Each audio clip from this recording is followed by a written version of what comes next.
El origen del idioma valenciano. La verdad de nuestro idioma. Introducción.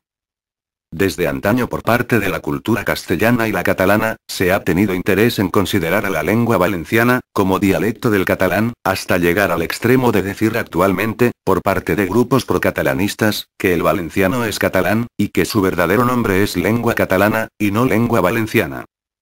Viene siendo evidente que ciertos intereses catalanistas puramente políticos, concretados en presiones sobre el gobierno central, junto al apoyo de fuertes y continuadas campañas de propaganda, intentan introducir en la mente de todos los valencianos y españoles la falsa idea de que el idioma valenciano es el mismo que el catalán.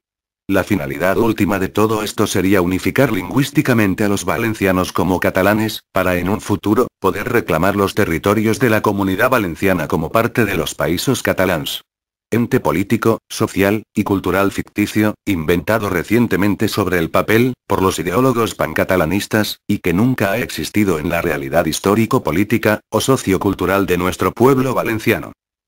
A la vez, tratan de ocultar y presentar como un absurdo, el que la lengua valenciana sea el resultado de una evolución propia del latín vulgar, introducido en la península por los romanos, y del que es bien sabido, evolucionaron y nacieron las diferentes lenguas romances de la península ibérica, gallego, castellano, aragonés, etc.